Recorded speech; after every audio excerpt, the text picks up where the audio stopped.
Ciudadano TV presenta Ecuador no para.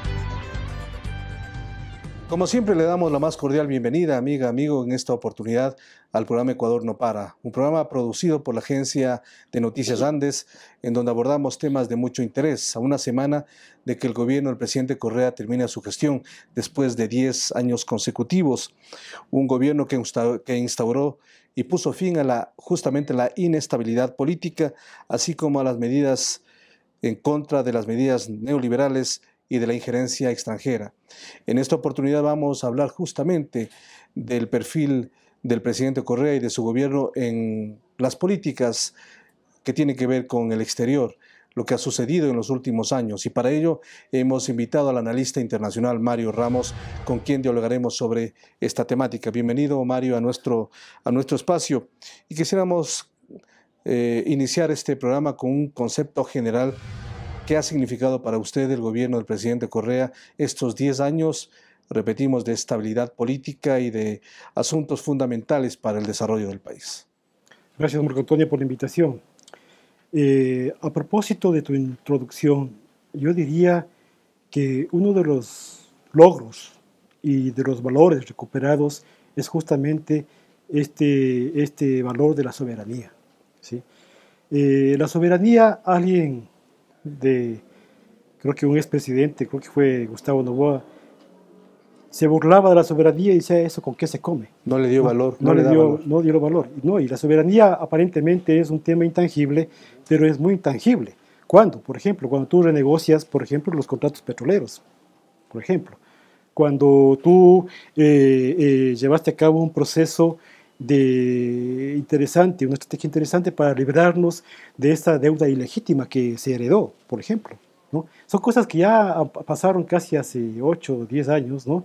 Y la gente se olvida de eso, ¿no? Entonces, renegociar los contratos petroleros, tienes más gasto público, ¿no es cierto?, más recursos para gasto público, y todo eso se multiplica. Ese es un tema, claro, un tema de soberanía. Vamos a revisar algunos capítulos que considero excepcionales en el gobierno del presidente Correa bajo el punto de vista y su relación internacional. Por ejemplo, el 3 de marzo del 2008, el bombardeo en Angostura, ordenado por el presidente Álvaro Uribe Vélez, que llegó hasta el término de las relaciones con Colombia, que fueron reanudadas después de un año y un poco más, en noviembre del año 2009.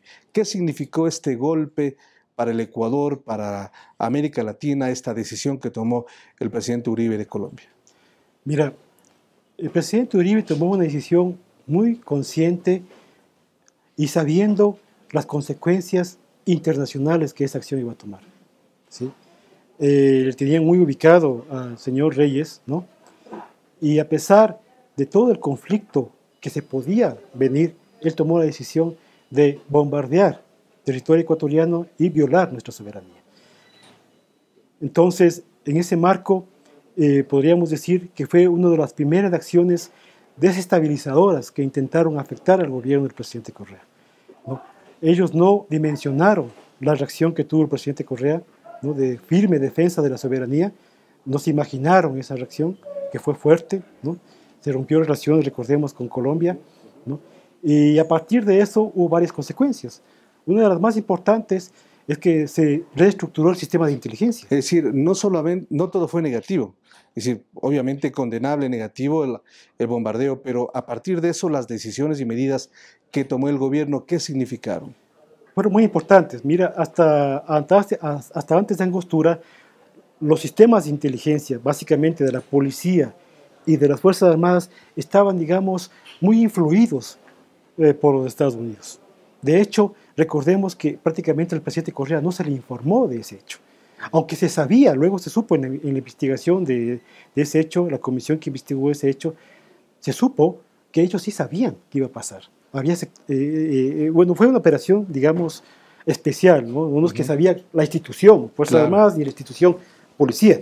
Había elementos, había ciertos personajes. Exactamente, ¿no?, que sabían que eso iba a pasar. ¿Y por qué no le informaron al presidente? Entonces, ahí hubo un tema súper grave de infiltración, digamos, de elementos extraños a la seguridad del Estado ecuatoriano, a nuestra soberanía. Y eso tuvo consecuencias, dos consecuencias muy interesantes, positivas, digamos. ¿Sí? Se reformó el sistema de inteligencia y nace la idea de crear una Secretaría de Inteligencia Nacional, que es la actual que existe en este momento. Y otra consecuencia interesante fue, en términos internacionales, el tema se concretó el Consejo de Defensa Suramericano. ¿Sí? Recordemos que a partir de eso Lula convoca, ¿no?, a los gobiernos y uno de los primeros organismos, uno de los primeros consejos de la UNASUR justamente nace a partir de ese hecho y se crea el Consejo de Defensa Suramericano, que es un logro importante, claro, de la integración. Vamos a rectificar, el bombardeo de Angostura fue el 1 de marzo justamente, sí, y no el 3 de marzo. Más adelante, otro hecho fundamental, el 29 de julio del año 2008, sí, el gobierno, el presidente Correa comunica a Estados Unidos que no se va a renovar la base de Manta, la base antidrogas norteamericana. ¿Cómo califica este hecho? Mira, eso también es un hito importante. Primero es el cumplimiento de la palabra. Eso fue una oferta de campaña, una exigencia nacional.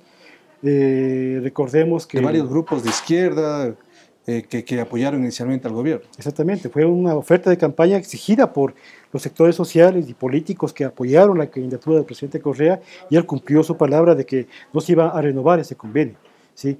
Recordemos que también, a propósito de la pregunta anterior, fue a partir de la base de Manta también que se llevó a cabo la operación de bombardeo de nuestro territorio. O sea, en la investigación, en las conclusiones que llevó a cabo la comisión respectiva, se llegó a concluir que también hubo participación de la base de Manta y de elementos, obviamente, militares de las Fuerzas Armadas en ese bombardeo. Entonces, hace cuenta de la gravedad del asunto. ¿Sí? Ahora, se justificó la firma de ese convenio violando toda la norma, ¿no?, nacional, porque tenía que ser ratificado por el Congreso de esa época, y no se ratificó nunca por el Congreso de esa época, ¿no? Se llevó a cabo ese convenio, y en términos operativos fue un fracaso, porque ahora se ha incautado más droga, ¿no?, con nuestros propios recursos, con nuestras propias estrategias soberanas, que con la base de Manta. ¿Sí? Y recordemos que inclusive violaron muchas normas nacionales, porque no estaba en el convenio la interdicción marítima. No estaba en el convenio. Y hundieron varios barcos. Eso no estaba permitido, sin embargo lo hicieron. Otro hecho que complicó aún más la relación con Estados Unidos, en abril del 2011, la expulsión de la embajadora Hodges de Estados Unidos. Sí, eso es importante. Miren, o sea, yo creo que un país se vuelve digno y respetuoso, ¿no?, y le respetan cuando hace justamente ese tipo de acciones, no permitir la injerencia de intereses extranjeros en nuestro país, y ese respeto que se ha ganado en materia internacional hace que, por ejemplo, le nombren como líder de esta organización del G77, creo que 70 más 77 ¿no? más 77, China, ¿no?, más China. Ajá. Entonces, esos nombramientos no lo hacen a un país que no sea respetado.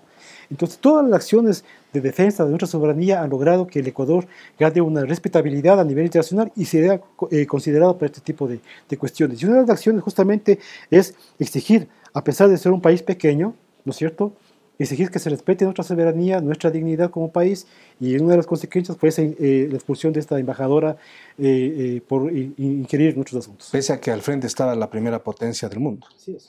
Así es.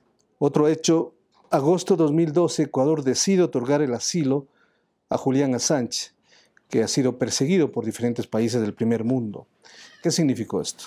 Mira, eso es otro hito absolutamente muy interesante. Si hay dos perseguidos políticos a nivel internacional, es Assange y el señor Snowden. Son amenazas a la seguridad, declarado así por los Estados Unidos, amenazas a su seguridad. Y que el Ecuador haya decidido darle protección diplomática a uno de los más importantes entre los dos, ¿no?, han sido declarados amenazas a la seguridad, es una cosa trascendental. Un país pequeño que proteja los derechos humanos de un activista del nuevo contexto internacional, son los nuevos tipos de activistas, digamos, mundiales que hay ahora, ¿no es cierto?, que héroes internacionales, digamos, de la sociedad civil, que ahora, digamos, filtran información de cómo se opera a nivel geopolítico, geoestratégico, y dan a conocer a la ciudadanía cómo realmente están operando los organismos de seguridad, y eso hizo Assange, ¿no? Y por eso ahora inclusive se declaró hace pocos días de que realmente buscan llevarlo a los Estados Unidos y si logran hacer eso, de ahí nunca más saldrá. Así es. Ahora, en agosto de 2012, una de las medidas que el presidente de la República ha calificado como las más difíciles que le ha tocado adoptar, la explotación del Yasuní y la eliminación de la propuesta ecológica que no alcanzó el apoyo internacional esperado. Mira, aquí se ha criticado mucho ciertas políticas económicas en la línea del extractivismo, pero recordemos que eso es una herencia hasta colonial. Nosotros hemos heredado una política extractivista de prácticamente 5 siglos. Salir de eso no es fácil, no es un decreto, salimos del extractivismo. Entonces tenemos Nuestra dependencia ha sido total. Una dependencia de 5 siglos, ¿sí? Y no solo del Ecuador, de todo el tercer mundo en su gran mayoría. O sea, ahí hay una orden, digamos, un orden estructural mundial muy difícil de romper. Y por eso es que una de las políticas más interesantes que se ha propuesto el gobierno es justamente el cambio de la matriz productiva. Pero este cambio de la matriz productiva no es un tema así de más fácil, es un proceso más o menos de mediano plazo. Y uno de los logros en estos 10 años es justamente haber logrado el cambio de la matriz energética. Sin energía no se puede llevar a cabo el cambio de la matriz productiva. Entonces es un proceso que hay que considerar que es un proceso largo.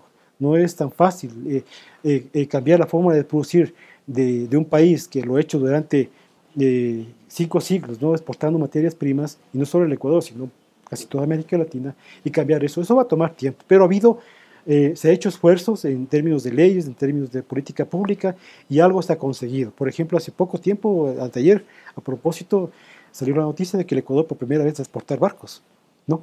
Entonces ya son unas pequeñas señales de lo que se está logrando en materia de los cambios que se están dando. Sí. Julio 2015, visita del Papa Francisco, en un escenario político bastante complicado para el Ecuador, en donde la oposición tuvo momentos culminantes en la protesta contra el gobierno. Bueno, hay que poner esto también en contexto. O sea, los gobiernos llamados al socialismo del siglo XXI han sufrido permanentes procesos de desestabilización, ¿sí? Y se usó un tema, en esa época, recordemos, se usó el tema de la ley de plusvalía y la ley de herencias, ¿no? Que fue, digamos, desde el punto de vista de la estrategia política, mal presentado, mal comunicado, y de eso se cogieron, ¿no? Para llevar a cabo todo un proceso planificado de desestabilización, ¿sí? Y claro, en ese contexto, bueno, podríamos decir que la presencia del Papa Francisco logró un poco atenuar, digamos, la conflictividad social, ¿no? Pero más allá de eso, ¿qué significó la presencia del Papa Francisco para el Ecuador? El Papa Francisco está apoyando, digamos, los procesos, yo creo que está apoyando los procesos de nueva democracia, de soberanos, de los nuevos gobiernos que se han presentado en América Latina, ¿no? Y eso es evidente sobre todo en el caso de su país, Argentina, ¿no? Se ve con claridad que él apoyó, ¿no? Bueno, no en términos así, digamos, de activismo político, ¿no? Porque tiene que cuidarse, es un papa, ¿no es cierto? Pero en sus declaraciones hay un apoyo. Buenos ojos a los gobiernos progresistas. Hay un apoyo a los gobiernos progresistas. Para cerrar este bloque, en noviembre del año 2016, la visita que el presidente Correa ha dicho la más importante que ha realizado un presidente de un país extranjero, la visita más importante para el Ecuador de toda la historia, del presidente de China, Xi Jinping. ¿Cuánto ha significado esta visita del mandatario chino? Mucho, porque nosotros no podemos llevar a cabo nuestro plan económico, nuestro plan político sin apoyo internacional. Vivimos en un mundo absolutamente conectado y requerimos de aliados internacionales. Y si estos aliados son potencias, mucho mejor, ¿no? Y de hecho, abrirnos al mundo, no tener dependencias con un solo país como sucedía antes, ¿no? Prácticamente, ¿no? La única línea política internacional era lo que se venía de Estados Unidos. Ahora se ha reconocido que vivimos en un mundo multipolar, ¿no es cierto? Se ha construido, se ha apoyado todos este nuevo regionalismo, CELAC, UNASUR, ALBA, y en ese marco se ha llevado una política internacional más diversa, ¿no? Y en esa línea entra China. China ha sido un país que ha logrado apoyar cierta política pública y ciertas metas que se ha propuesto el Ecuador, y China en estos 10 años ha sido importante para el Ecuador. Muy bien, vamos a hacer una pausa en este momento, luego regresaremos y analizaremos los casos de integración, en qué medida el Ecuador y el presidente Correa ha sido fundamental para la creación, por ejemplo, de UNASUR, de CELAC, entre otros organismos internacionales regionales que han servido para la integración de los países de América Latina. Hacemos una pausa y enseguida regresamos con ustedes. Ya volvemos con Ecuador no para.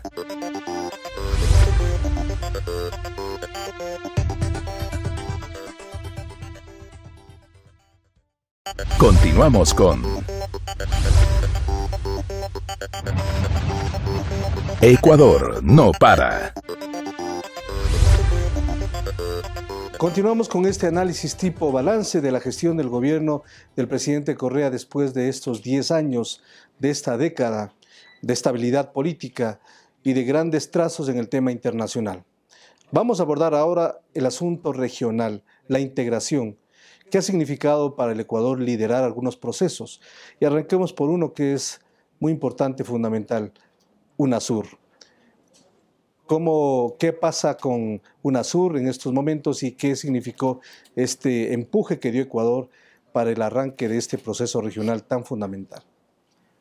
La integración de América Latina es casi como una segunda independencia. Si logramos integrarnos como bloque regional, prácticamente daríamos un gran paso hacia la independencia de nuestros países.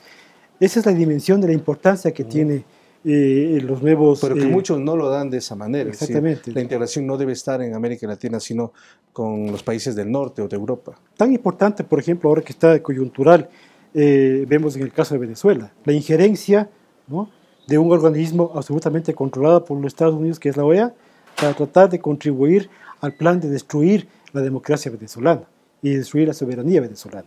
Entonces, afortunadamente existen otros organismos que ahora le dan equilibrio, ¿sí?, a ese asunto, y bueno, hay un esfuerzo de UNASUR en la línea de resolver la crisis venezolana. Entonces, que existan otros organismos de integración propiamente latinoamericanos y la CELAC, que en cierta manera yo creo que debe reemplazar a la OEA, ¿no?, y dialogar como bloque con Estados Unidos, ¿no? Ya, yo creo que la OEA ya es un organismo anacrónico que debe desaparecer, ¿no?, que deberíamos dejar de pertenecer a la OEA.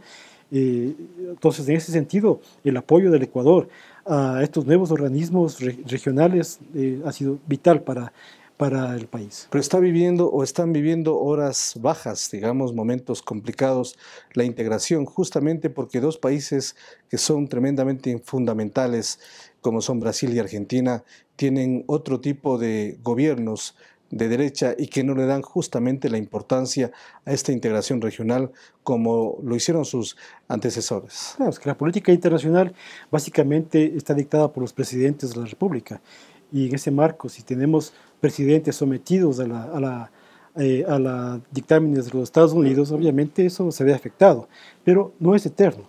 O sea, yo creo que estamos viendo que Macri no va a ser eterno en Argentina. Temer, yo creo que va a perder igualmente. Se ve que ahí se les va a acabar, va a venir un nuevo gobierno del PT en Brasil, ¿no es cierto? Y ya existe ya una nueva arquitectura propiamente latinoamericana. Entonces, digamos que hay un reflujo coyuntural en ese sentido, pero ya existe una estructura. Reflujo coyuntural. Hay un reflujo coyuntural. Entonces, ya existe una estructura nueva que se está fortaleciendo. Recordemos, desde que nació la UNASUR, nació con el Consejo de Defensa Suramericano, justamente a partir de Angostura, y ahora hay como 12 consejos, ¿no? Entonces, se ha ido desarrollando la organización, y ALBA todavía se mantiene también, ¿no? O sea, ALBA prácticamente se mantiene intacto. Los gobiernos de Nueva Democracia, de Socialismo Siglo XXI, se mantienen todavía en el ALBA, y yo creo que hay ganancias, ¿no? Pero obviamente la vida no es lineal, la vida y política internacional tampoco es lineal, siempre hay flujos, reflujos, avances, retrocesos, pero la ganancia en general, el balance en general es positivo.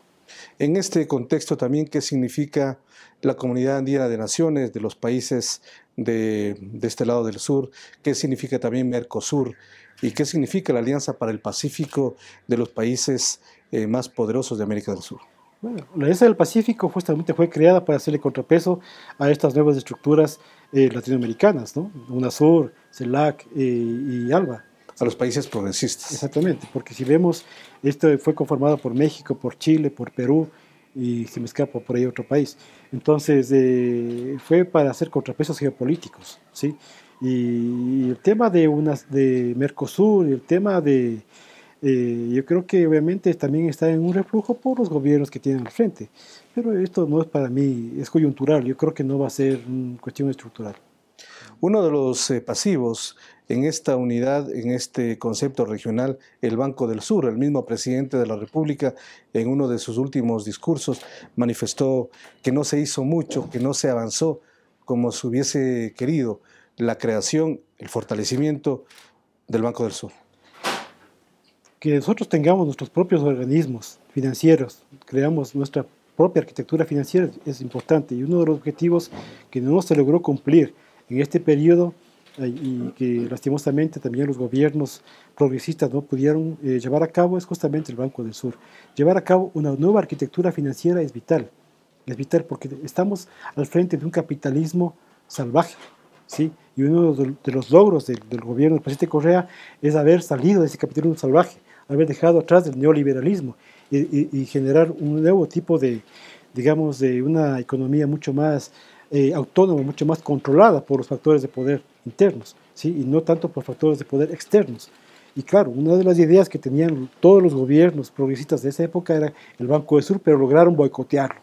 O sea, yo creo que se logró boicotear, pero está ahí todavía, no es que está eliminada la posibilidad. No se ha muerto esta posibilidad de la integración económica, financiera a través del Banco del Sur. Ya vendrán mejores momentos y se va a concretar esa idea.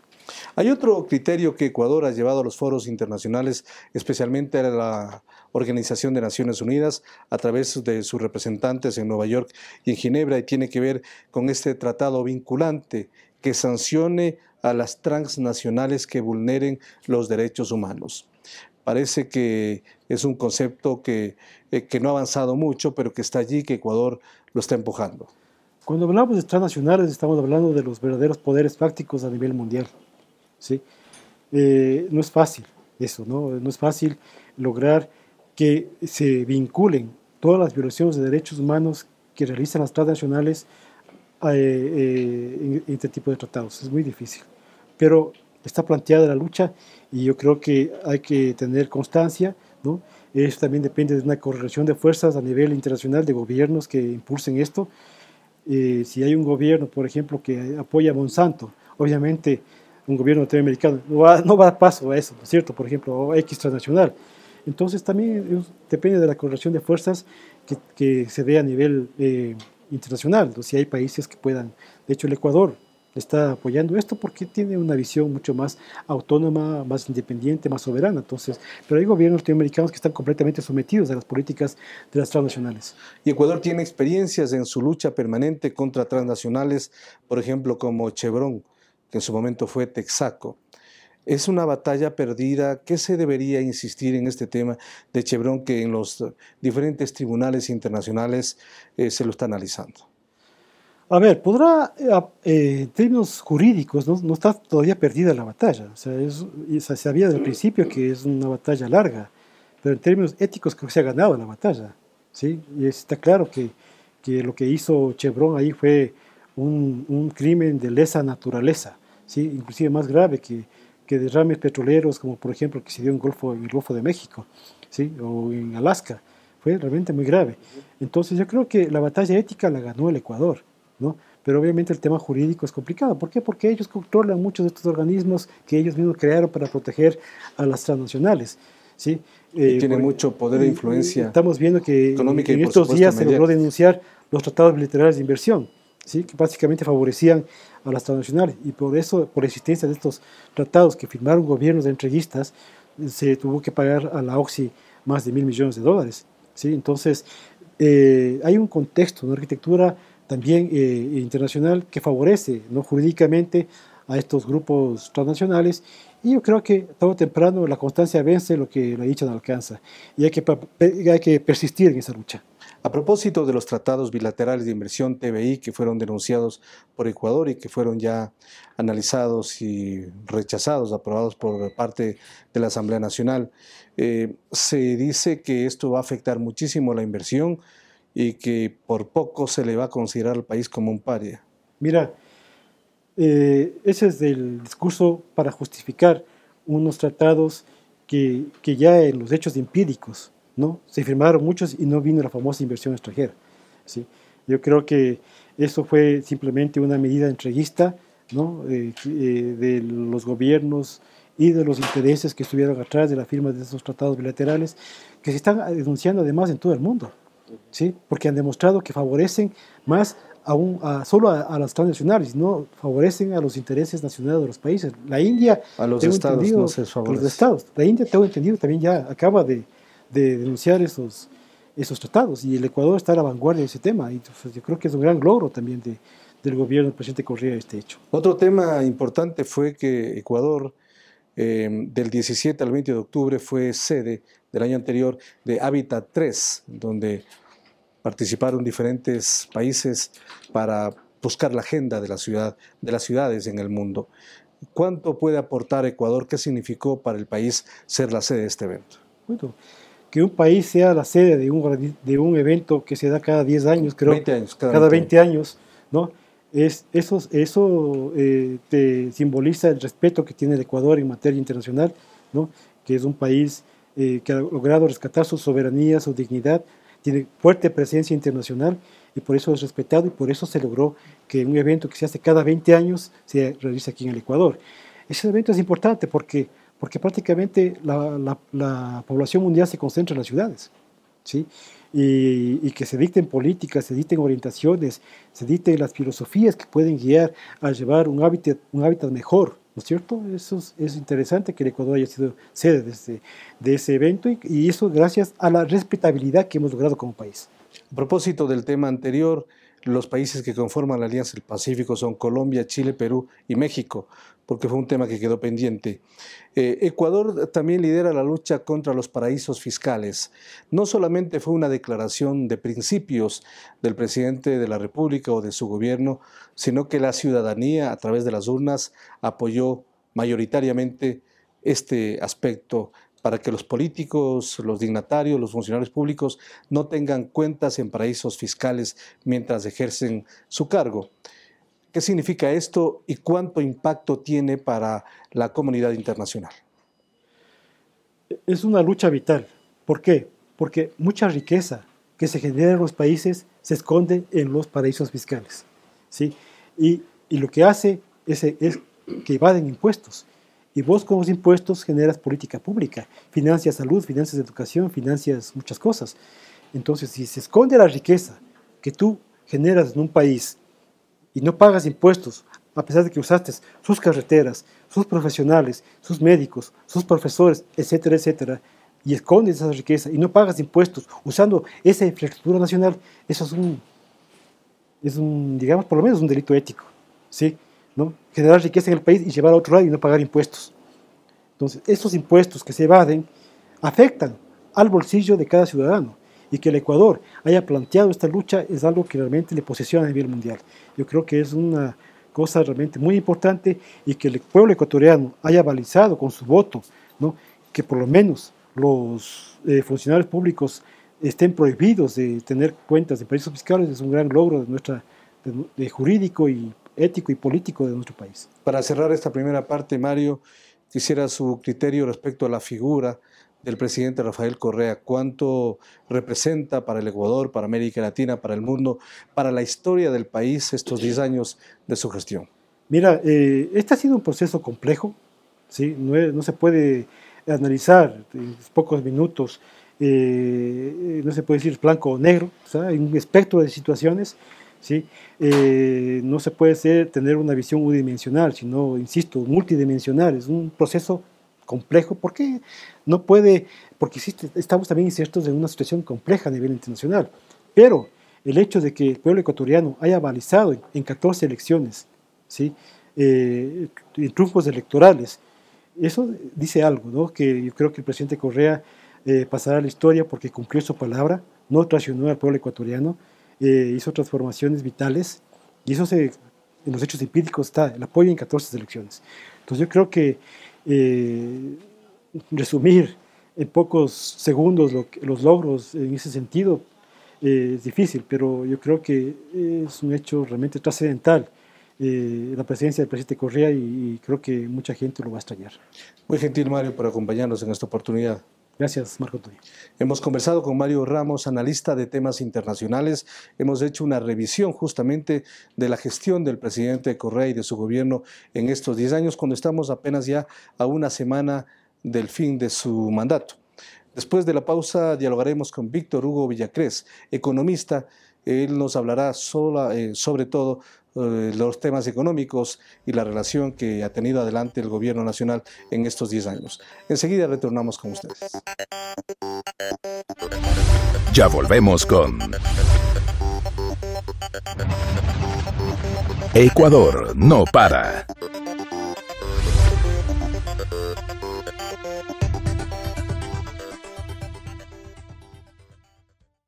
Continuamos con Ecuador no para. Como habíamos anunciado hace poco, estamos ya con el economista Víctor Hugo Villacrés. Él es un analista económico, ha sido funcionario también en algunos elementos del gobierno central y dialogaremos sobre lo que ha significado, lo que ha sucedido en el Ecuador en estos 10 años de gestión del presidente Correa y de la Revolución Ciudadana en materia económica. Pero antes, primero agradecerle, Víctor Hugo, por su presencia con nosotros. ¿Cuál es su criterio de lo que ha significado la figura del presidente Correa en estos 10 años de gestión como presidente de la República en todo este tiempo? Bueno, un saludo a todos los que nos ven. Empezar diciendo que hay que reconocer el Ecuador que teníamos en el 2006 para analizar la figura del presidente Correa. El Ecuador que teníamos en el 2006 políticamente estaba venido a menos, era un país que había tenido profundos desequilibrios, había pasado por muchos gobiernos en muy poco tiempo, se habla de 9, 10 presidentes en el transcurso de 10 años, entonces eso llevó a que el liderazgo del presidente Correa, un liderazgo fuerte, un liderazgo que planteaba en su momento una ruptura estructural de lo que había ocurrido hasta el 2006, con lo que él planteaba podría ser un modelo que yo lo catalogaría en términos económicos ya un modelo post-keynesiano al que se le llamó socialismo del siglo XXI y que tenía algunos ejes importantes e innegociables. Acuérdense que en el 2006 de lo primero que se hablaba es de cambiar la Constitución y eso se hizo a través de una asamblea constituyente. Entonces, en todo ese contexto, usted necesitaba una persona fuerte, capaz de asumir los liderazgos y en ciertos momentos inclusive la demanda del país llegó a ser satisfecha en lo que veían podía ser el presidente Correa. Acuérdense que en primera vuelta él llega segundo después del candidato Álvaro Noboa. En la segunda vuelta es contundente la victoria del presidente Correa y así empieza sus labores sin asamblea o sin congreso en esa época, puesto que el planteamiento de él fue en efecto reformar, eliminar el congreso de aquel entonces, llamar a una asamblea, hacer una nueva constitución y elegir asambleístas. Una apuesta políticamente, podría decir yo, muy riesgosa en términos de que en algún momento pudo haberse trabado, pero las cosas salieron tal cual se habían planificado por parte de la gente que estaba alrededor del presidente Correa en aquel entonces. Finalmente, en estos 10 años son 14 triunfos electorales de manera consecutiva y que han servido justamente para este cambio que estamos viviendo. Pero vamos a revisar algunos hitos en el tema en materia económica y quisiera sus puntos de vista. Por ejemplo, en abril del año 2009, un tema fundamental, la renegociación de la deuda externa, la recompra de un tercio de la deuda externa, más allá de 3.000 millones de dólares, con un descuento de aproximadamente un 70%. ¿Qué significó esto para el Ecuador? Bueno, lo primero es reconocer el hecho de que parte de la deuda que se había contraído hasta el 2006 era ilegítima, que no es lo mismo que ilegal. Ilegítima es carente de la legitimidad para que sea pagada por el sector público.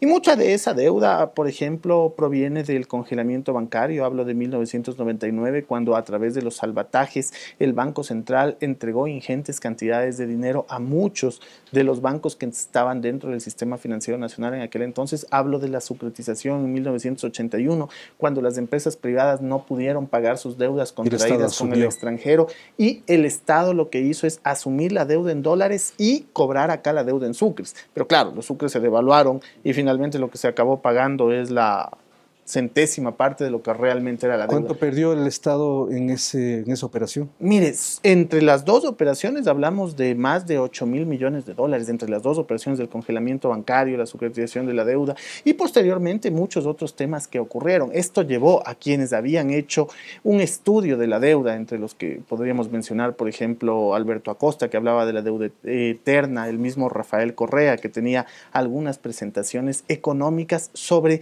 la legitimidad que podría tener la deuda, llevó a este proceso en el cual se declara ilegítima la deuda y después se produce un proceso de recompra, con lo cual el Ecuador pudo en alguna medida pues generar un primer ámbito de cuál va a ser la visión internacional en términos de deuda del Ecuador. Pero no se convirtió Ecuador en un paria. No, de ninguna manera. Yo lo que diría más bien es, a ver, en ese sentido, Ecuador primero fue un hito importante para Sudamérica, para América Latina en general, en cuanto a la defensa de su soberanía, pero además de eso, en cuanto a un proceso que podía ser complejo de renegociación, porque claro, evidentemente los mercados internacionales en principio se alarmaron por lo que había ocurrido, pero posteriormente el Ecuador vuelve a salir a los mercados internacionales, lo hace con éxito y logra emitir algunos bonos como los Global 2015, por ejemplo, que inclusive se llegan a pagar en diciembre del 2015 y nuevas posteriores emisiones. Entonces yo creo que el proceso fue bien llevado y ese proceso además permitió reducir la relación deuda-PIB. Sobre todo en el 2009 llegamos a tener la relación deuda-PIB más baja de la historia del país y más baja en dolarización, alrededor del 19%. Un hito entonces. Noviembre de 2010, renegociación de contratos petroleros, dejaban una utilidad excesiva a las empresas y una mínima al Estado central. Bueno, ahí lo que se perseguía en efecto es corregir las negociaciones previas que había tenido el Ecuador en materia de su principal recurso natural, en este caso el petróleo. Entonces, para lograr esa corrección se lleva a cabo varias negociaciones y en algunos casos pues se utiliza algunos mecanismos de presión con el objetivo de que las empresas no tengan una ganancia extraordinaria tan alta, sobre todo cuando el precio del petróleo pasaba ciertos límites. Acuérdense que la producción del petróleo no se ha reformado desde el 2003-2004 en términos cuantitativos de barriles dramáticamente. 2003-2004 se da la última reforma porque aparece el OCP, entonces ya no solo teníamos el sistema de oleoducto transecuatoriano, que es el SOTE, sino el oleoducto de crudos pesados. Entonces teníamos dos lugares por donde sacar petróleo y eso hizo crecer la producción petrolera. Después viene este proceso de renegociación y una vez que se da el proceso de renegociación con las empresas petroleras, inclusive se termina con la expulsión de algunas empresas, con el fortalecimiento de otras, pero en un proceso en donde una mayor cantidad de recursos se queda para ser administrado por el Estado y en ese caso ser redistribuido hacia la población. Posteriormente viene la repotenciación de la refinería de Esmeraldas, con lo cual hay un nuevo pico de crecimiento en la producción. Y que tendrá un punto culminante si es que se logra la terminación de la refinería del Pacífico. Sí, eso será un punto que ya tendrá que analizarlo el nuevo gobierno. Evidentemente tiene que ir de la mano con saber cuáles son los yacimientos petroleros que existen, cuál es el tiempo de duración de esos yacimientos. Probables y probables, etc. Exactamente, de tal manera que puedan realizar un profundo análisis costo-eficiencia, costo-beneficio sobre lo que sería la nueva refinería del Pacífico. Un eje central, el Plan Nacional del Buen Vivir, especialmente en los últimos 4 años, la optimización del Estado central, la eliminación de ciertas instituciones, la fusión de otras. ¿Qué ha hecho esto para optimizar mucho más el Estado central, el gobierno central? Hay que reconocer varias cosas, y es que antes del 2006 no existía una planificación profunda. Antes del 2006, la organización que vendría a ser las Emplades era una oficina pequeña ubicada en la misma presidencia de la República. CONAD, el famoso CONAD. Exacto, y no había ningún proceso real de planificación.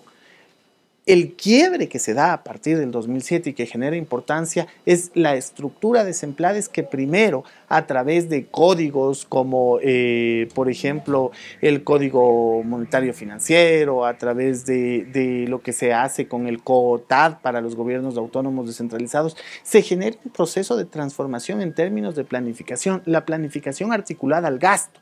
Es decir, para que cualquier entidad pública pueda gastar recursos, esos tenían que estar incluidos dentro del plan anual de contrataciones, del plan operativo anual, debía estar dentro del proceso de planificación institucional y alineado a los objetivos generales y estratégicos del Plan Nacional del Buen Vivir. Que los ingresos permanentes corresponden a los gastos permanentes. Exactamente, que ingreso permanente se financiará con gasto corriente y además de eso usted llega a tener un proceso en el cual puede ir cumpliendo objetivos que están alineados a los objetivos del milenio a nivel internacional: reducir pobreza, reducir inequidades, generar más infraestructura en términos de agua potable, en términos de alcantarillado.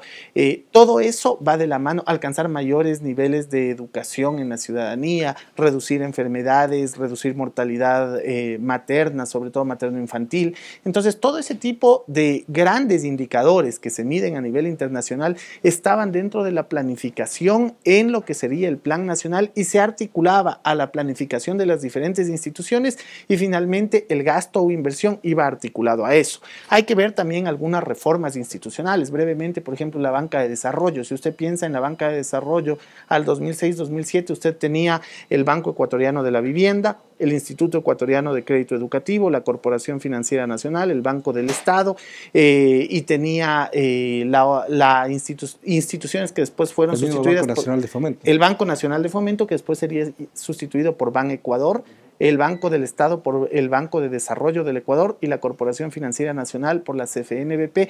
Nos quedamos con 3 instituciones de 5 con las que empezamos. Y esto le podría dar algunas muestras de lo que se ha hecho, pero por motivos de tiempo me centro en un ejemplo que invita a pensar que ha habido un proceso de reestructura y optimización en algunos sectores de la economía y claro, también con políticas interesantes en la administración del manejo de la liquidez en una economía dolarizada que le permite a usted sin duda alguna tener una herramienta de política monetaria con utilización de la banca pública, que es lo que dice la economía heterodoxa, que es lo que en su época proponía John Keynes del siglo anterior, ya en la década de los 30, y que ahora, por supuesto, usted va a encontrar en algunos autores economistas, del mismo Amartya Sen, puede encontrar en Joseph Stiglitz, por ejemplo, en su libro La economía del sector público.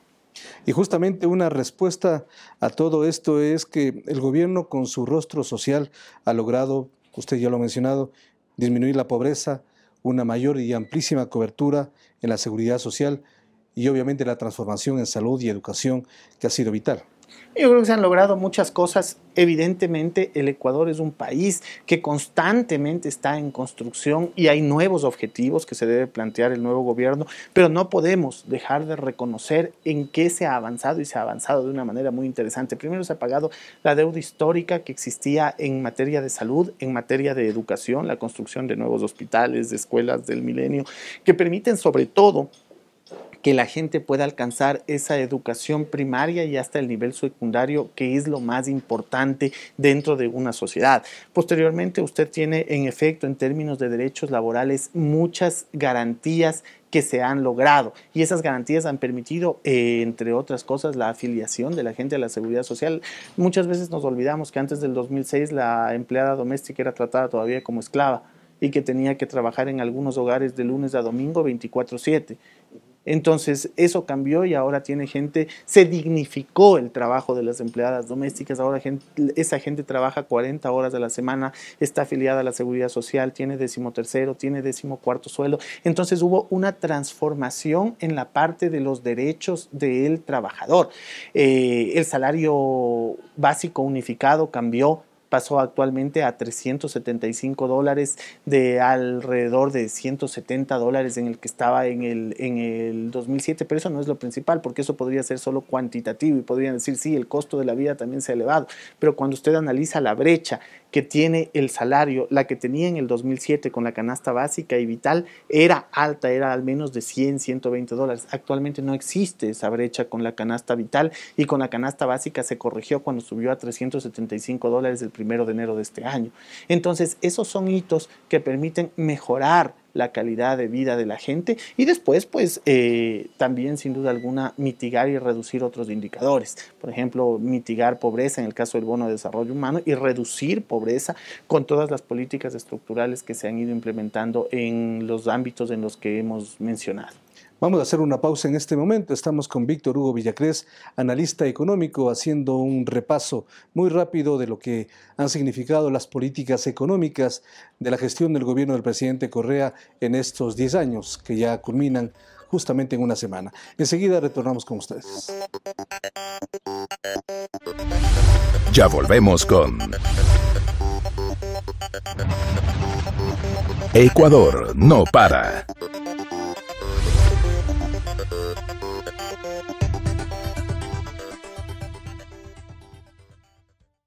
Continuamos con Ecuador no para. Revisamos algunos hitos en materia económica de este gobierno, del gobierno del presidente Rafael Correa en los 10 años de gestión. Una economía cuyo PIB, la relación PIB, era de 46.000 millones de dólares aproximadamente en el año 2006, ha crecido a más de 100.000 millones de dólares después de 10 años. ¿Cómo leer este crecimiento de la economía nacional en términos absolutos? Yo creo que hay algunos factores, mucha gente sabe que va a considerar ahí un componente inflacionario, pero es obvio que la economía se ha duplicado, pasó de una economía de 47.000 a una de 100.000 millones, ahí hay una duplicación de la economía. Tal vez un modo más preciso de analizarlo podría ser revisar el Producto Interno Bruto per cápita. Si revisamos el Producto Interno Bruto per cápita del 2016, encontramos que Ecuador tiene alrededor de 6.050 dólares de Producto Interno Bruto per cápita, Colombia tiene 5.900 dólares, pues más allá de que creció, generó varios procesos de devaluación, lo cual terminó en términos reales reduciendo su Producto Interno Bruto en términos de dólares, mientras que Perú tiene alrededor de 6.300, 6.400. ¿Qué le digo con esto? Son modelos completamente diferentes, colombiano, peruano, el modelo ecuatoriano, pero todos son países en vías de desarrollo y que más o menos tienen un mismo PIB per cápita, producto de que ha habido un crecimiento en el caso del Ecuador en los últimos 10 años. Si usted revisa en el 2006 cómo se encontraba, sin duda alguna el PIB per cápita de Colombia y de Perú se encontraban por encima del PIB per cápita del Ecuador. Cierra este 2016 en el medio, por debajo de Perú, pero por encima de Colombia, y además con un indicador que está alrededor de los 6.000 dólares para los tres países. Esto tiene que ir acompañado de una reducción de pobreza, caso contrario no sirve para nada. Hacer más grande el pastel de Producto Interno Bruto, pero no poder corregir pobreza e inequidades sería un problema grave para la reducción de casi 2 millones de pobres. Por supuesto, y eso es lo que yo le digo. Si usted analiza las cifras en otros países a nivel de Sudamérica, va a encontrar que no necesariamente ha habido esa relación directa de crecimiento económico con reducción de pobreza. Para el caso ecuatoriano, debido a las políticas sociales que se han aplicado y que las mencionamos en el segmento anterior, pues es obvio que ese crecimiento ha ido acompañado con un proceso de redistribución, sobre todo con políticas sociales muy fuertes. El Foro Económico Mundial, por ejemplo, hablaba hace pocos días de lo que el Ecuador nos puede enseñar en términos de reducción de pobreza con transferencias condicionadas. Cuando hablo de una transferencia condicionada, hablo del bono de desarrollo humano. ¿Y por qué está condicionado? Porque está condicionado a que los niños sean enviados a escuelas, a colegios, y que se garantice la salud de los niños. Entonces ese es un trabajo conjunto que no lo digo yo, el Foro Económico Mundial dice que eso ha reducido pobreza y se convierte en un ejemplo para América Latina y el Caribe. Ahora, por supuesto que los críticos del manejo económico del gobierno han mencionado que Ecuador tuvo una bonanza económica, y es verdad. Los altos precios del petróleo, de los commodities, significó altos ingresos para el Estado ecuatoriano, pero también vivió momentos difíciles, justamente por la baja del precio del petróleo y lo que ha llamado el presidente la tormenta perfecta. Pero vamos al primer caso. ¿Cómo administró el Estado de manera general los grandes recursos que recibió por las razones indicadas? Mire, existen y están a vista del público muchas obras de inversión que ha realizado el gobierno en los últimos 10 años y por mencionar algunas les voy a hablar de puertos, le voy a hablar de aeropuertos, le voy a hablar de hidroeléctricas y en general mejorar la conectividad y el acceso, por ejemplo, a Internet en muchas ciudades y provincias alrededor del país. Esto que ha permitido dejar listas y habilitadas las condiciones para que el sector privado en estos próximos 4 años pueda invertir más y de manera más acelerada, pues ya tiene la conectividad para sacar sus productos, también además de puertos y aeropuertos, del mejoramiento del nivel de carreteras. Pero ¿Tiene entonces, la mesa servida, digamos? yo creo que ahí está un importante elemento para generar alianzas público-privadas.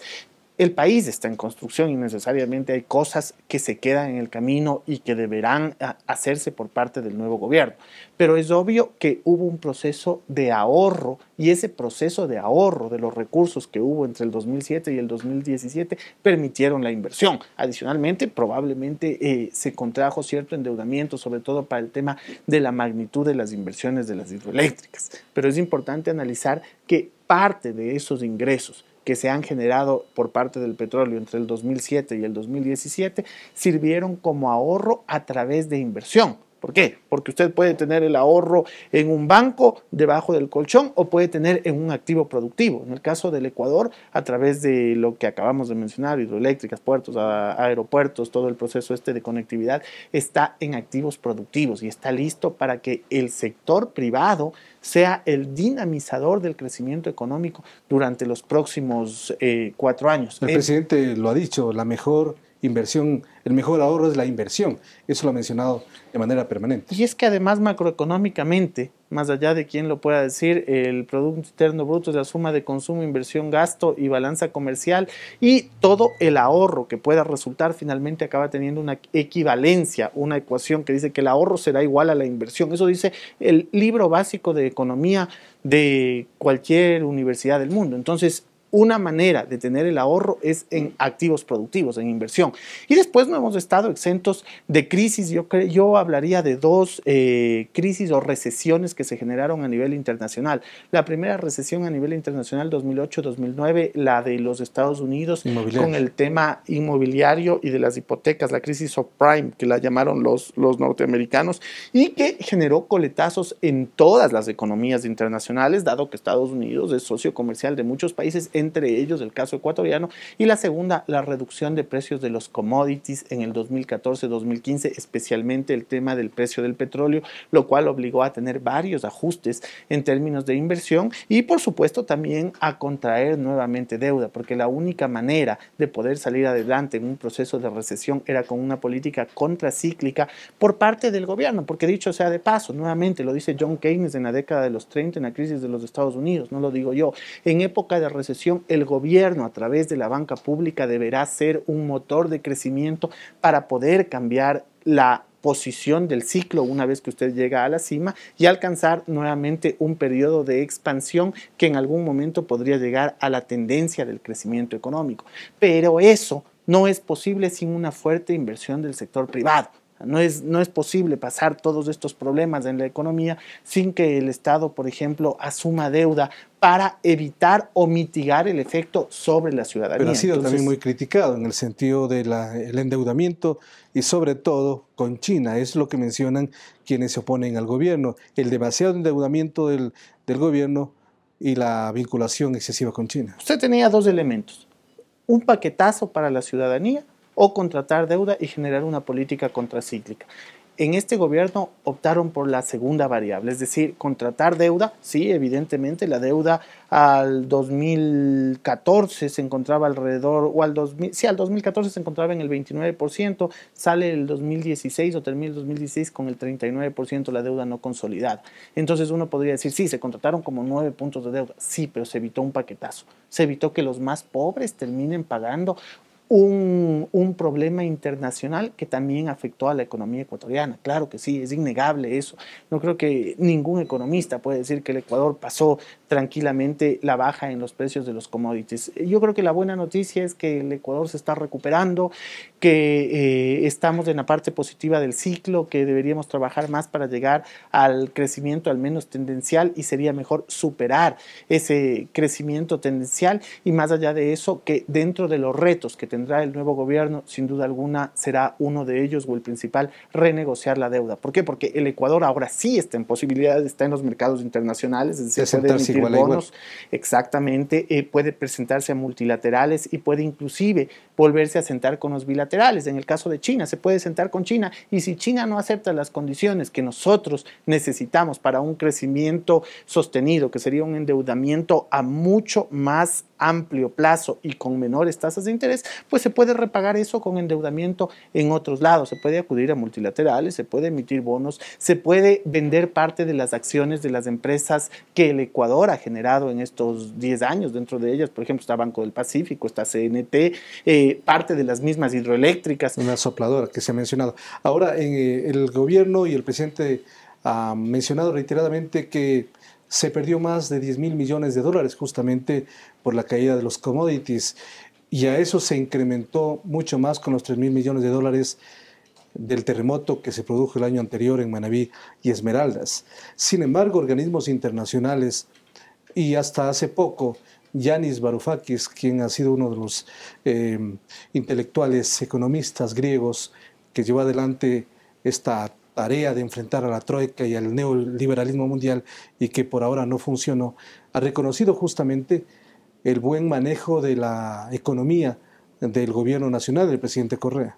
Yo creo que es interesante el proceso de administración de la liquidez de la economía ecuatoriana. Uno en economía tiene diferentes herramientas que le pueden servir para hacer frente a un periodo de recesión, sobre todo cuando proviene de un shock exógeno internacional. En este caso, el Ecuador utilizó el manejo de la liquidez. Ahora, toda herramienta es importante utilizarla hasta cierto punto. Después hay que buscar otro tipo de herramientas que permitan dinamizar aún más la economía, pero hay que tener alguna sensibilidad con respecto a lo que puede significar un desmedido uso de alguna herramienta en términos de riesgo, sobre todo a nivel de la economía. Entonces yo creo que eso se ha tenido adecuadamente hasta el momento. Creo que habrá que reducir un poco la administración de la liquidez, sobre todo en parte de la reserva internacional con respecto a los créditos que se hacen al Ministerio de Finanzas. Ahí tiene usted otro reto para el nuevo ministro de Finanzas, pero sin duda alguna era imposible pasar la crisis que tuvimos, o la recesión internacional o crisis internacional que hubo,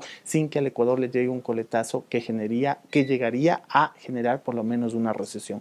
Ahora que ya hemos pasado esa parte de la recesión, que estamos en la otra época del ciclo, es muy fácil hablar de todo lo que se pudo haber hecho. El problema es estar en los pies en el momento que viene la recesión, sobre todo con un sistema de tipo de cambio fijo extremo como el ecuatoriano, que es la dolarización, y a través de eso la herramienta que a usted le queda para hacer política monetaria únicamente es la correcta administración de la liquidez a través de la misma banca pública y bueno, algunas otras herramientas que ahora podrán utilizarse con el objetivo de reducir la deuda, la relación deuda-PIB, con el objetivo de optimizar el tamaño del Estado, y con el objetivo sobre todo de poder gozar de algunos temas de ingresos que le permitirán seguir cumpliendo con la deuda social que ha existido en el país, sobre todo las 2 últimas décadas del siglo anterior. Pero el principal concepto, y que el mismo gobierno, el presidente de la República lo ha dicho reiteradamente,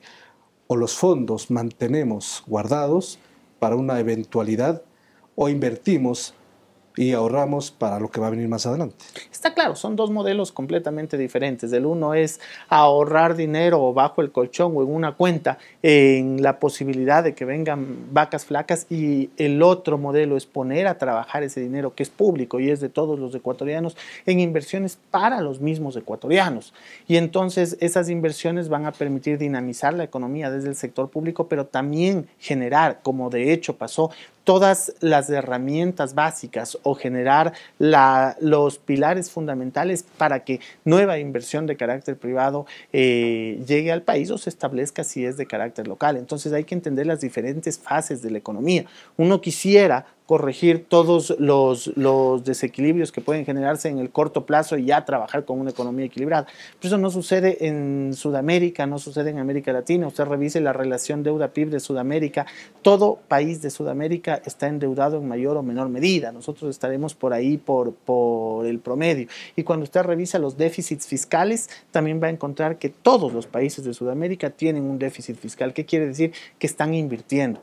Y entonces, si usted se endeuda y eventualmente en el corto o mediano plazo tiene un déficit fiscal que le va a permitir en el largo plazo, con mayor inversión, con más capital, con más producción, gozar de una mayor cantidad de recursos para generar empleo y que el empleo sea la mejor forma de reducir pobreza, creo que va en un círculo virtuoso que le puede llevar al éxito en 15, 20 años. Finalmente, Víctor Hugo, para usted, ¿cuál es el hito más importante en materia económica de lo que revisamos o quizás algún otro extraordinario que no lo hemos abordado en esta oportunidad? Pero para usted, ¿cuál es el principal, el que marcó definitivamente el cambio de rumbo en el Ecuador? Yo creo que el tema más interesante viene por el lado de haber manejado una política heterodoxa en un contexto de dolarización y demostrar que el país pudo enfrentar coletazos internacionales como los que mencionamos con relativo éxito. Y digo relativo éxito porque cuando usted revisa las cifras macroeconómicas principales que revisan los economistas a nivel internacional, va a encontrar que la inflación es inferior a 2 dígitos, de hecho es la menor de Sudamérica. El salario se encuentra entre los salarios básicos unificados más altos de la región. Hay una reducción de la brecha que hablábamos con la canasta vital, la básica unificada, hay una reducción de pobreza, un mejoramiento en el coeficiente de Gini, hay un proceso de mucho más masificación de lo que son servicios públicos, sobre todo en materia de educación, en materia de salud. Será importante que esto se mantenga en el tiempo y para mantenerlo pues viene algo que es muy importante, que es los costos de operación, porque claro, la construcción es una parte importante del ciclo, pero hay otra más importante que son los costos de operación. Entonces yo creo que el hito principal viene por haber podido, con una economía heterodoxa en dolarización, tener los indicadores que el Ecuador tiene actualmente, y creo que los retos que quedan, porque en una economía obviamente van a quedar retos, esto está en constante construcción para el nuevo gobierno.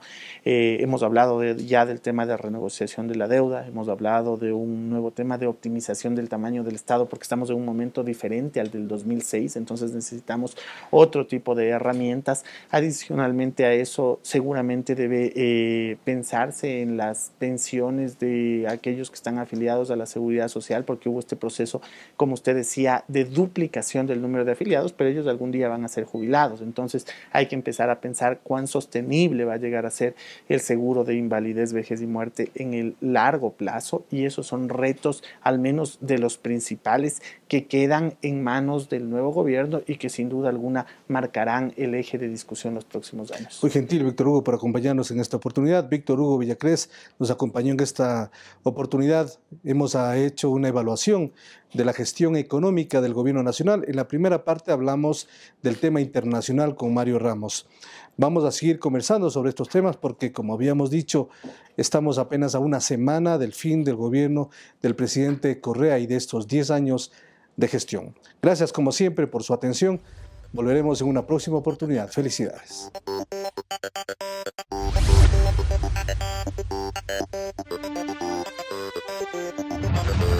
Ciudadano TV presentó Ecuador no para.